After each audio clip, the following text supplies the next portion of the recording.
नमस्कार। सबसे पहले आपका IVRS सेकंड राउंड में पहुंचने के लिए अभिनंदन। आपको 4 स्किलिंग वीडियो दिए गए हैं। पहले वीडियो में BS6 स्कूटर और मोटरसाइकिल फ्यूल और इग्निशन सिस्टम के बारे में जानकारी दी गई है।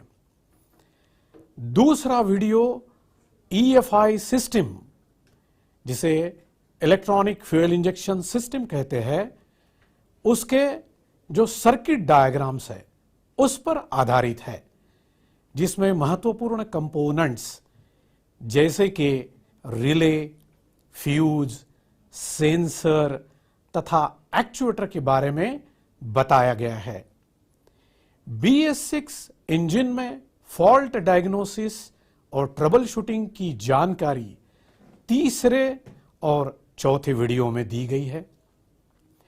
और जैसा कि आप जानते हैं कि IVRS सेकंड राउंड इन्हीं 4 वीडियो पर आधारित है, तो आपके सारे सवाल इस 4 वीडियो पर आधारित होने चाहिए।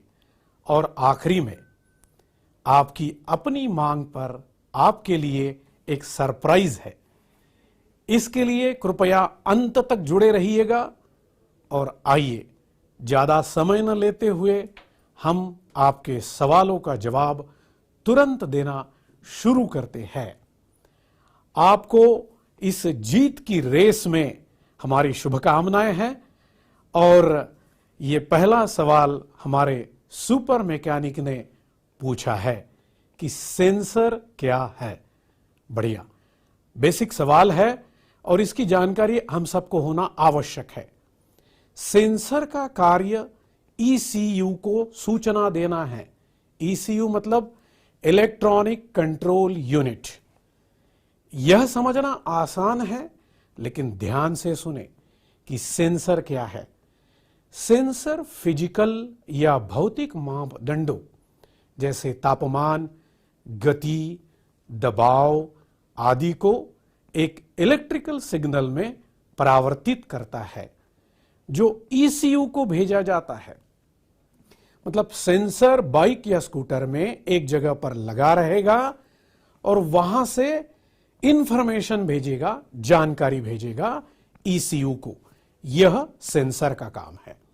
अब दूसरा सवाल जो है हमारे होनहार सुपर मैकेनिक ने पूछा है, और उन्होंने सही सवाल पूछा है। सेंसर के बाद वो पूछते हैं एक्चुएटर क्या होता है। जी, ये दूसरा कंपोनेंट है। एक्चुएटर का काम भी हमें समझना बिल्कुल आवश्यक है। एक्चुएटर का काम है ECU की सिग्नल के अनुसार काम करना और सेंसर के विपरीत सिद्धांत पर काम करना, जिसका अर्थ यह है कि इलेक्ट्रिक सिग्नल को फिजिकल या भौतिक क्रिया में परावर्तित करना। मतलब ECU से सूचनाएं आएगी और एक्चुएटर उस पर काम करेगा।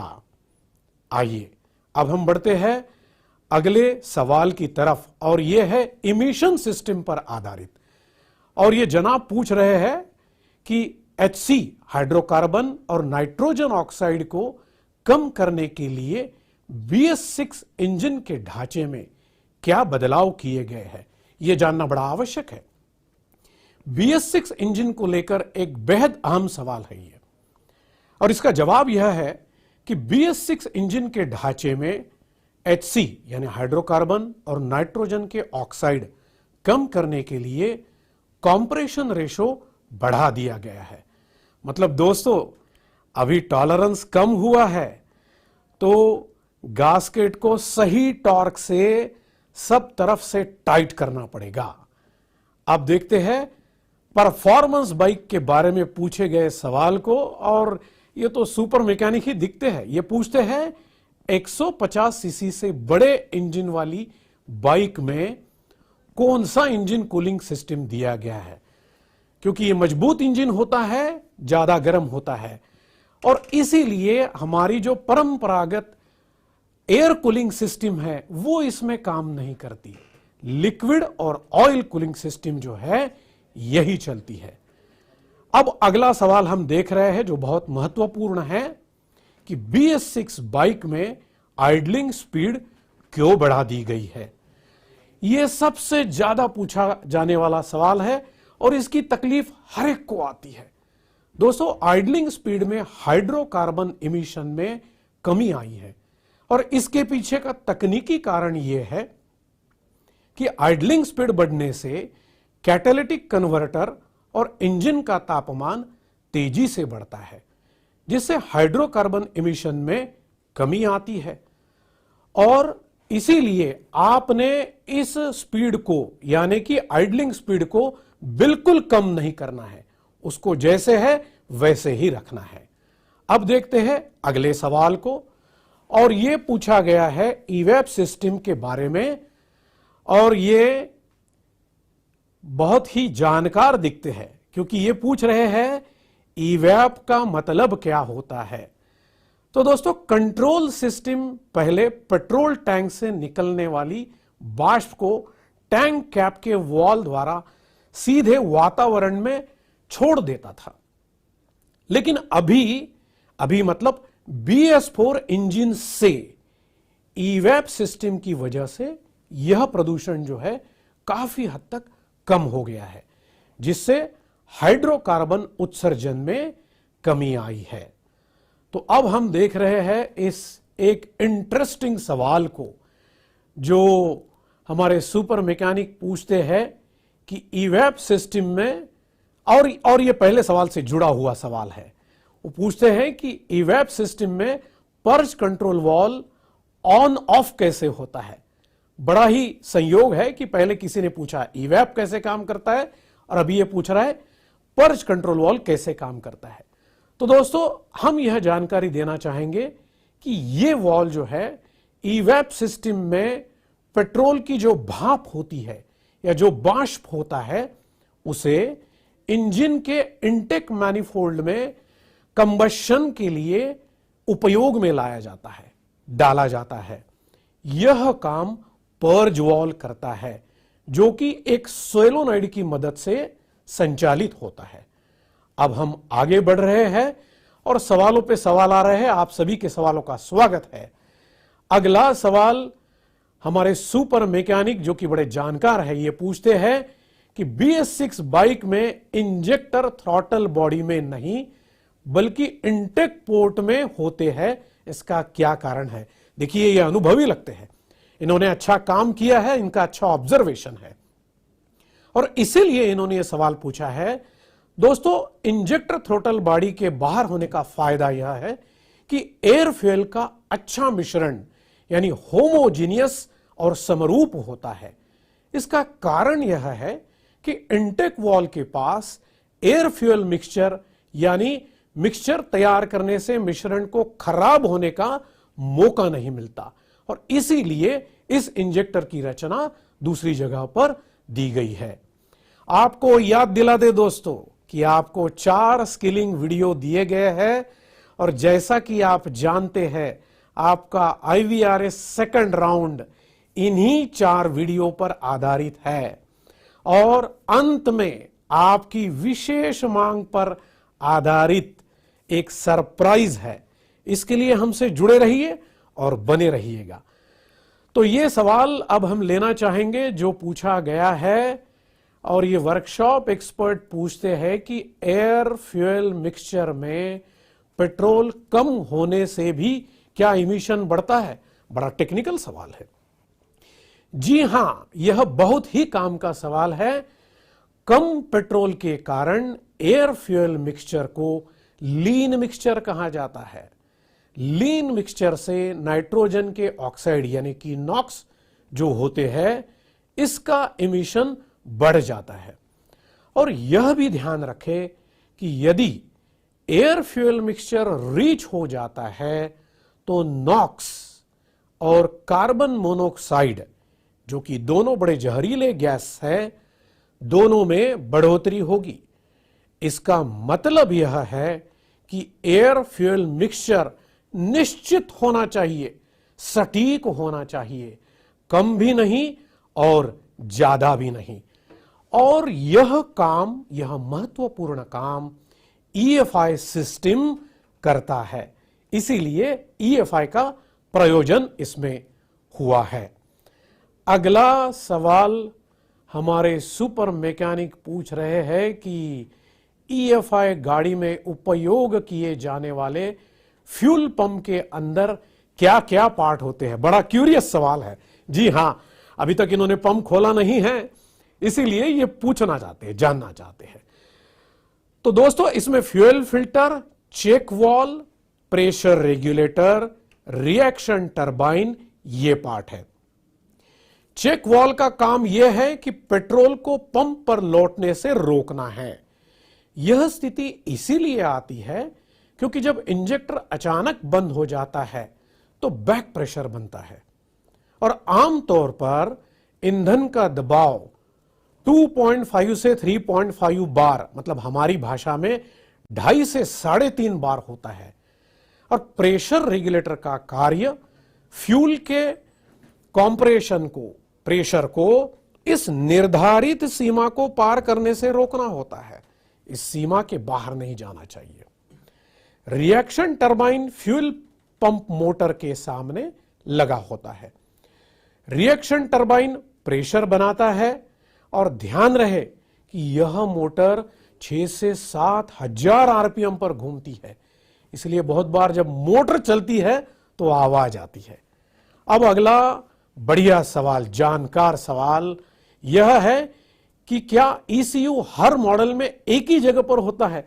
जी नहीं दोस्तों, निर्माता अलग अलग डिजाइन के हिसाब से ECU का स्थान निश्चित करते हैं। कुछ मॉडलों में थ्रोटल बॉडी पर और कुछ मॉडल में चेसिस पर लगा होता है। और ये मैं बहुत ही क्या कहूंगा मैं, टेक्निकल सवाल किसी ने पूछा है कि सेंसर कैसे चेक करते हैं। दोस्तों, बड़े काम का सवाल पूछा है, बड़े ही काम का सवाल। तो देखिए, ज्यादातर सेंसर जो है ये रेजिस्टेंस से चेक होते हैं, उसका एक अपना नाप है। निर्माता ने कुछ रेजिस्टेंस बताए हैं और उस रेजिस्टेंस के मर्यादा में अगर उसका आउटपुट आ रहा है, जो कि मल्टीमीटर से हम चेक कर सकते हैं, तो वो रेजिस्टेंस सही है। और मान के चलिए अगर वो सेंसर उतना रेजिस्टेंस नहीं दे रहा है, या तो उससे कम दे रहा है, या ज्यादा दे रहा है, या बिल्कुल भी नहीं दे रहा है, ये तीनों स्थितियों में वह जो सेंसर है वह खराब हो गया है।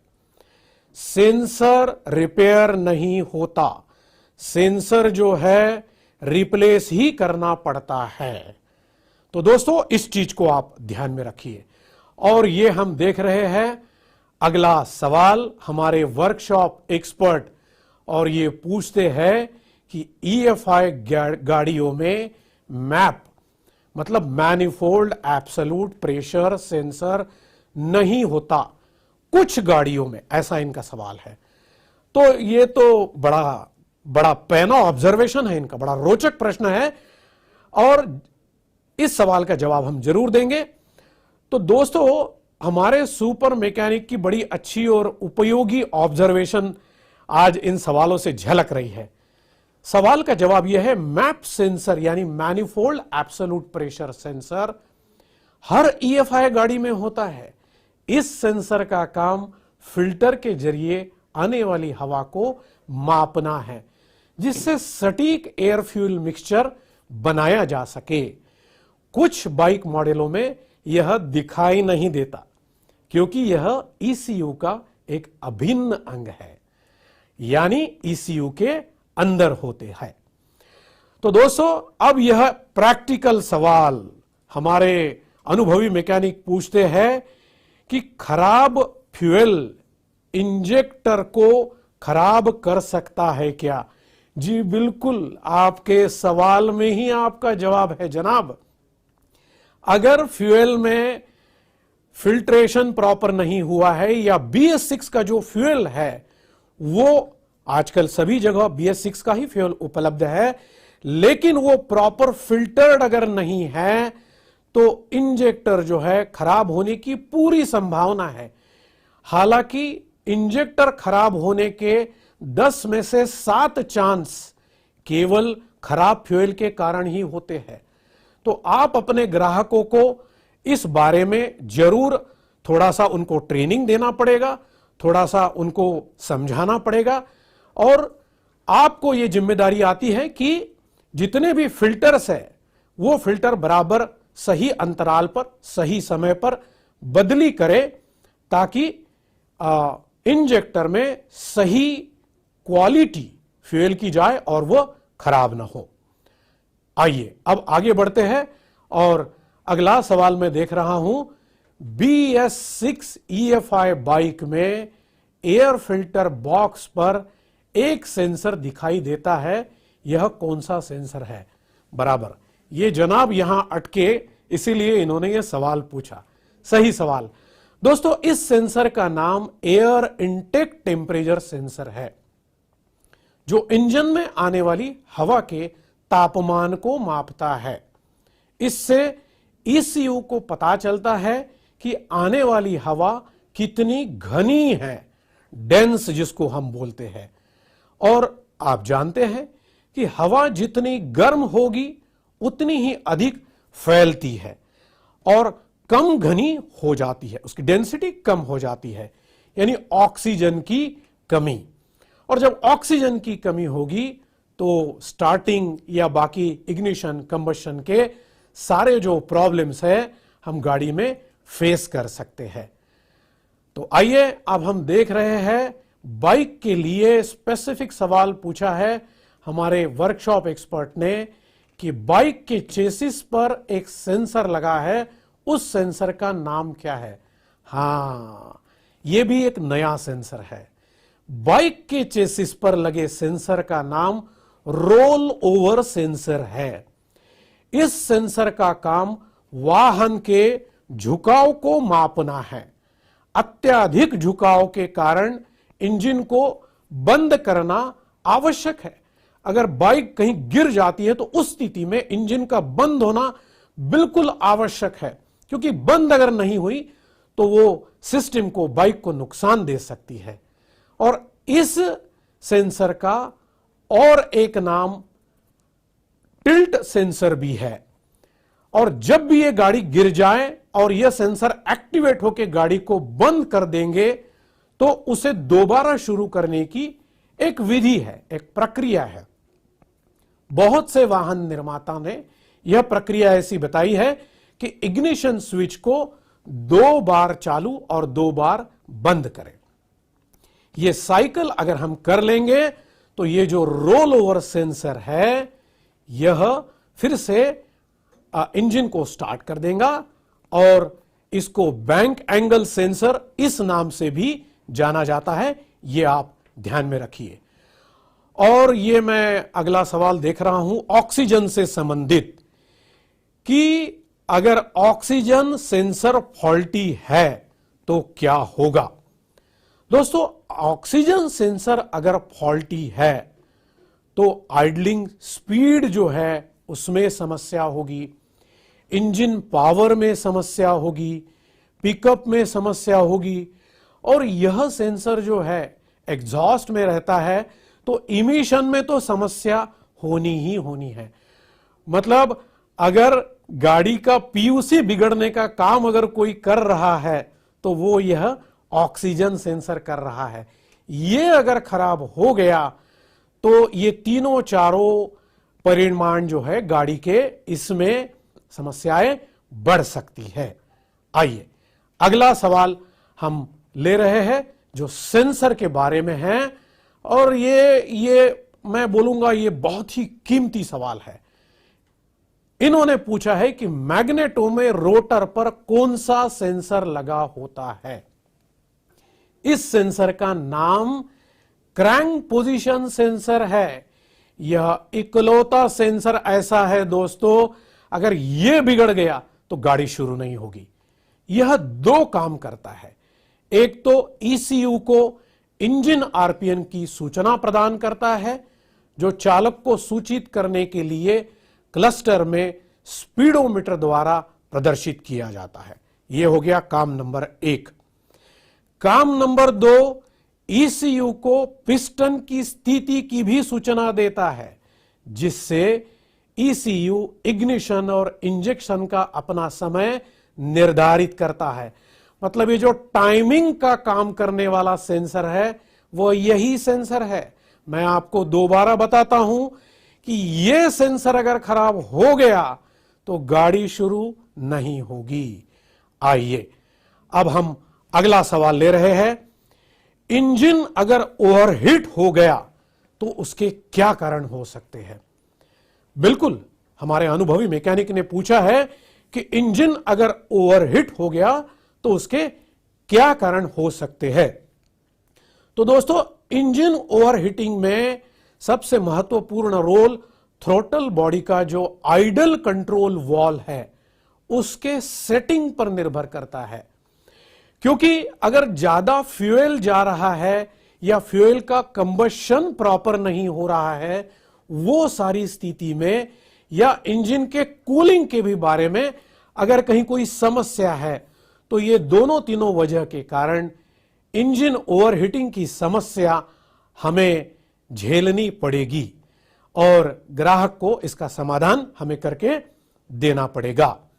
तो आइए दोस्तों, अब हम बढ़ रहे हैं अगले सवाल पर।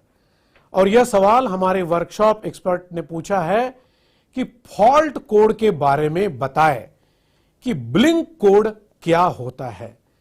यह तो डायग्नोस्टिक के तरफ आने वाला पहला सवाल है, बड़ा कीमती सवाल है। ब्लिंक कोड फॉल्ट दर्शाता है, जैसे कि 12, 22 या 23। यह चेक इंजन लैंप के जलने बुझने का पैटर्न है, एक तरीका है।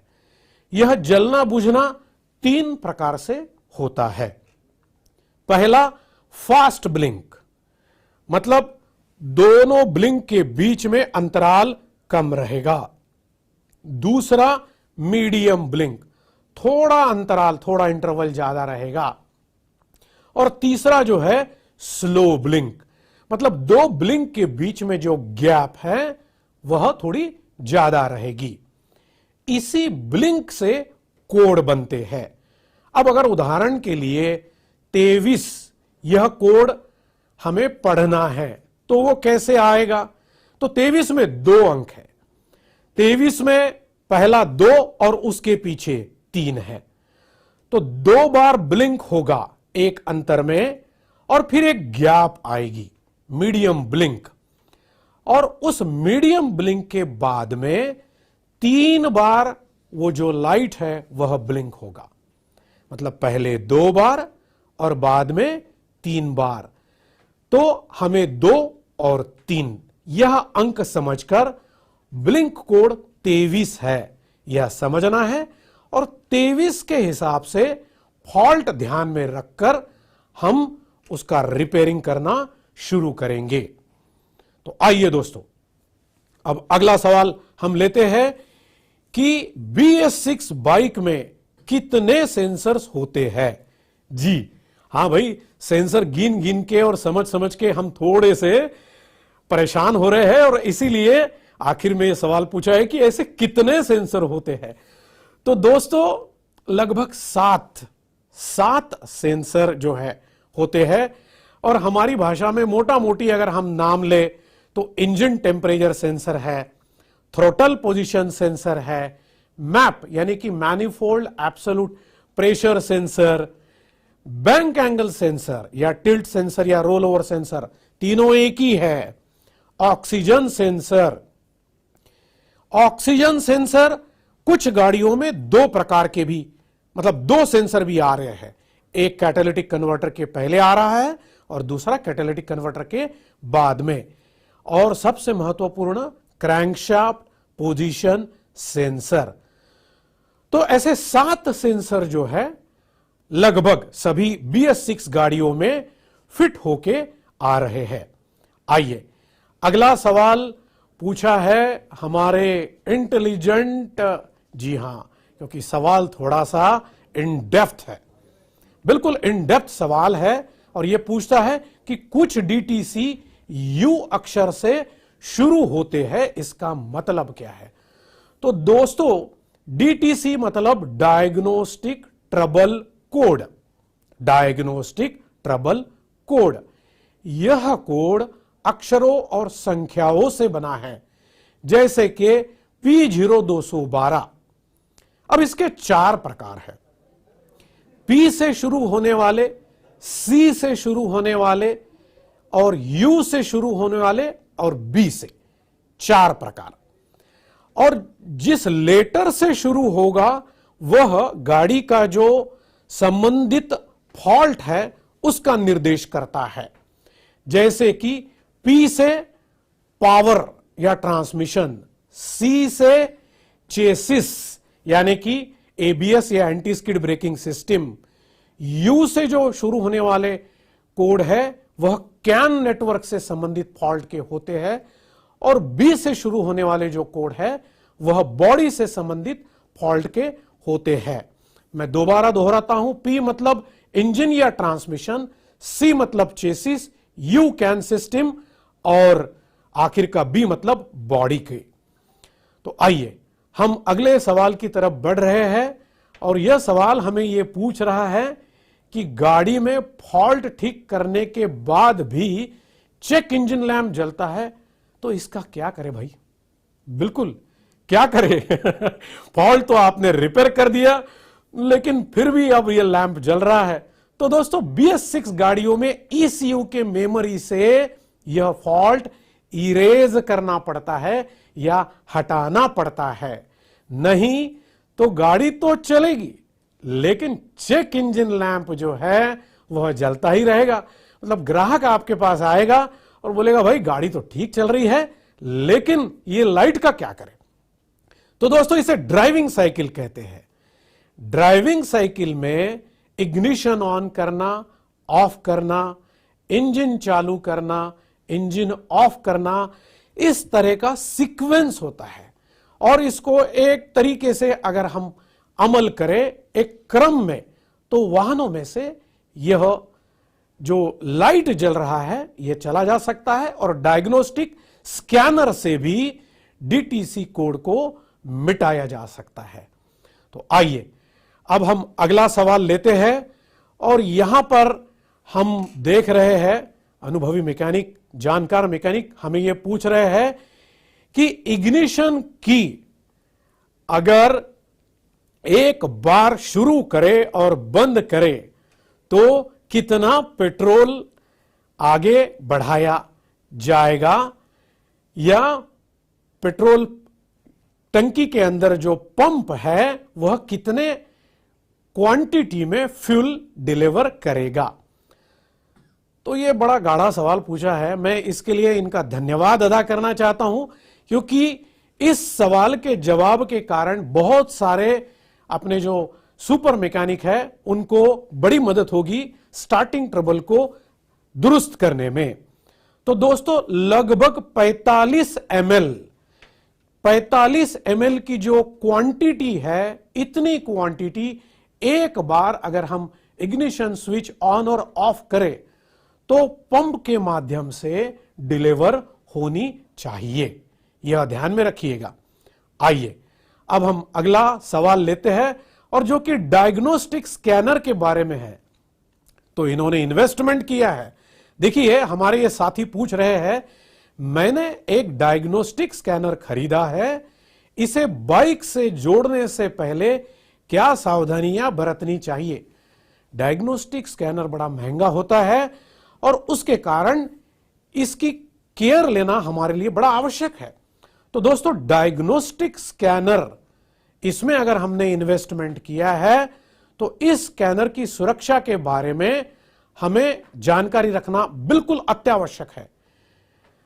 तो सबसे पहली सावधानी आपको यह बरतनी है कि स्कैनर को जोड़ने से पहले इग्निशन स्विच बंद कर देना चाहिए, इग्निशन स्विच ऑफ होना चाहिए, क्योंकि यह इग्निशन स्विच अगर ऑफ नहीं रहा तो स्कैनर के अंदर जो भी इलेक्ट्रिक करंट जा रहा है वो उसके अंदर के सॉफ्टवेयर को, प्रोग्राम को पूरा करप्ट कर सकता है, फॉर्मेट कर सकता है, खराब कर सकता है। तो इग्निशन स्विच ऑफ करने की सावधानी हमें बरतना है। आइए अब ये हम सवाल लेते हैं, हमारे मित्र ने पूछा है और ये सचमुच सुपर मैकेनिक है और मुझे लगता है ये बड़े ही इन डेप्थ सवाल पूछ रहे हैं, क्योंकि ये पूछता है, हमारा सुपर मैकेनिक पूछता है कैन नेटवर्क क्या है। तो दोस्तों अलग अलग ECU हमारे बाइक में या स्कूटर में स्थित होते हैं और वो काम करते हैं। जैसे उदाहरण के लिए इंजन का ECU है और ABS का ECU है। अब बाइक के संचालन में ये दोनों के बीच में कोऑर्डिनेशन, समन्वय होना आवश्यक है। अगर यह समन्वय नहीं रहा तो ECU को गलत सूचनाएं प्राप्त होगी और गाड़ी में प्रॉब्लम सारे क्रिएट होंगे। तो यह जो कैन नेटवर्क है, यह दो ECU के बीच में समन्वय करता है, कोऑर्डिनेशन करता है और इसी नेटवर्क की रचना को कैन नेटवर्क कहते हैं। तो आइए दोस्तों, बड़े 101 सवाल आप पूछ रहे हैं, आपके सवाल भी बड़े लाजवाब है, इसके लिए आपका बहुत बहुत शुक्रिया। अगला सवाल है कि डायग्नोस्टिक स्कैनर और ECU को जोड़ने वाला केबल कहां लगता है। अरे हां, यह तो पता होना ही चाहिए। तो दोस्तों यह कोई साधारण केबल नहीं है, यह डायग्नोस्टिक स्कैनर और ECU को जोड़ने के लिए एक विशेष प्रकार का केबल होता है जिसे डाटा लिंक कनेक्टर या DLC केबल भी कहते हैं। नाम याद रखिएगा, DLC केबल, क्योंकि जब आप मार्केट में कहीं बातचीत करेंगे, चर्चा करेंगे तो आपको बोलना पड़ेगा DLC केबल। इस केबल का एक सिरा, एक उसका जो सिरा है डायग्नोस्टिक स्कैनर से जुड़ता है जिसमें 16 पिन होती है और इसका जो दूसरा कनेक्शन है, दूसरा एंड, दूसरा सिरा जो है उसमें 4 या 6 पिन होती है। अलग अलग वाहनों के लिए अलग अलग पिन के ये DLC होते हैं और उस पिन पर यह लिखा होता है, यह इंटरचेंजेबल आप कभी मत करना, उसी पिन का केबल उसी में आप इस्तेमाल करना, वरना यह केबल खराब हो जाएगा। तो आइए दोस्तों, अब हम अगला सवाल ले रहे हैं कि व्हील स्पीड सेंसर का काम क्या है। बड़ा नया नवेला सवाल पूछा है, इसलिए इन वर्कशॉप एक्सपर्ट का बहुत बहुत शुक्रिया। व्हील स्पीड सेंसर जो है यह बड़ा एक महत्वपूर्ण सेंसर है ब्रेकिंग के हिसाब से, क्योंकि दोस्तों ये ABS के साथ, एंटी स्किड ब्रेकिंग सिस्टम या एंटी लॉक ब्रेकिंग सिस्टम के साथ में जुड़ा रहता है। अगर व्हील लॉक हो रहा है या स्किड हो रहा है तो इन दोनों स्थितियों की सूचना यही सेंसर है जो ABS को देता है। और हमें पता है सेंसर यह जानकारी ECU को देता है। तो अगर व्हील लॉक हो रहा है या स्किड हो रहा है, इसकी जानकारी अगर ECU को मिली तो ECU उसके हिसाब से उस ABS सिस्टम को ऑपरेट करेंगे और जो राइडर है वह स्लीपिंग या वाहन से गिरना या कोई एक्सीडेंट, ये सारी समस्याओं से बचेंगे और उनका कोई नुकसान नहीं होगा, ना तो गाड़ी का नुकसान होगा ना राइडर का नुकसान होगा। तो ये जानकारी हमने बताई व्हील स्पीड सेंसर क्या काम करता है इसकी।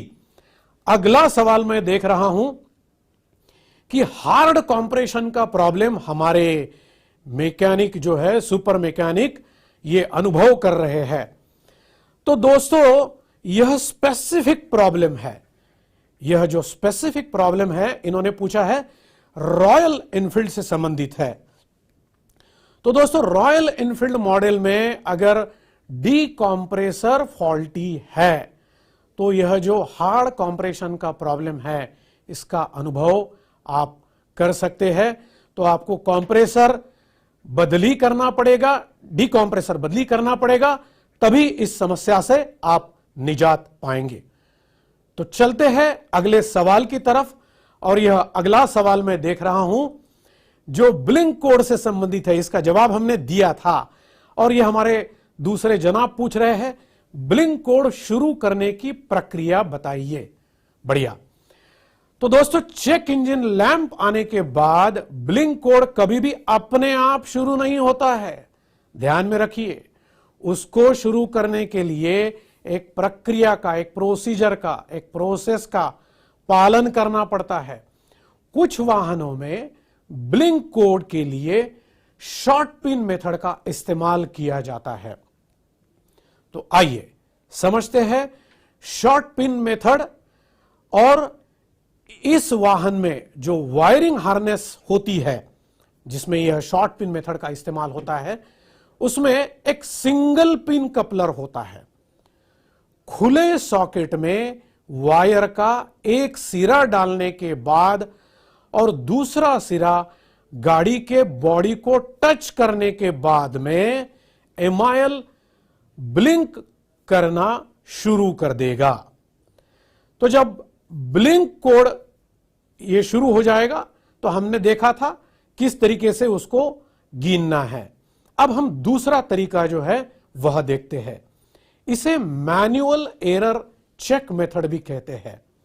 तो दोस्तों, ये जो मैन्युअल एरर चेक मेथड है, इसमें इग्निशन स्विच को बंद रखना पड़ेगा।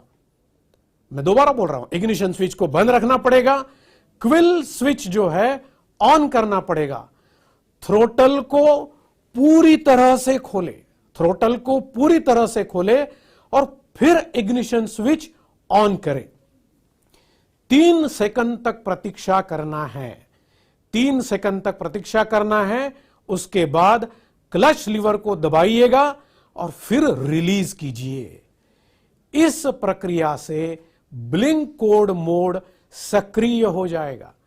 और एक चीज सुनिश्चित कीजिए कि यह प्रक्रिया 8 सेकंड में या निर्माता द्वारा निर्धारित समय में पूरी होनी चाहिए। यदि यह नहीं होती है तो ब्लिंक कोड को सक्रिय करने के लिए प्रक्रिया को आप दोबारा कर सकते हैं और इस प्रक्रिया के माध्यम से आप ब्लिंक कोड जो है नाप सकेंगे। तो आइए अब हम देख रहे हैं नया सवाल ईसीयू से संबंधित। बढ़िया। और ये जनाब हमें पूछ रहे हैं कि ईसीयू जो है उसको रिपेयर कर सकते हैं क्या या उसको दोबारा इस्तेमाल कर सकते हैं क्या। तो दोस्तों, अभी तक ईसीयू को रिपेयर या दोबारा इस्तेमाल करना या ये सब जो चीजें हैं, इसका कोई उपाय नहीं निकला है। इसे सिर्फ फॉर्मेट किया जा सकता है या फ्लैश किया जा सकता है। तो फॉर्मेटिंग या फ्लैशिंग जो है, यह केवल जो अधिकृत सर्विस सेंटर है उन्हीं के यहां पर यह सॉफ्टवेयर उपलब्ध होता है और उन्हीं के माध्यम से इस ईसीयू को फ्लैशिंग या फॉर्मेटिंग किया जा सकता है। तो ध्यान रखें, ईसीयू के साथ कोई छेड़छाड़ ना करे और उसे रिपेयर करने का कोई प्रयास भी ना करे। तो आइए हम अगले सवाल की तरफ बढ़ रहे हैं और यह सवाल हमें यह पूछ रहा है और यह बड़ा नामी सवाल है। यह पूछता है BS6 बाइक में स्टार्टिंग प्रॉब्लम है। हम सब वर्कशॉप एक्सपर्ट इसी सवाल का जवाब का इंतजार कर रहे हैं। वैसे तो प्रश्न का उत्तर बहुत बड़ा है, लेकिन मोटा मोटी अगर हम 3 विभिन्न सिस्टम्स की जांच करें तो स्टार्टिंग ट्रबल सॉल्व हो जाएगा। एक स्टार्टिंग सिस्टम जिसमें battery, starter, main fuse, starter relay, starter switch शामिल है। यह सीरीज जो है यहां आपको जांचना है। दूसरी इग्निशन सिस्टम जिसमें spark plug, ignition coil, crank position sensor और ईसीयू तक मत पहुंचना पर जांचना पड़ेगा।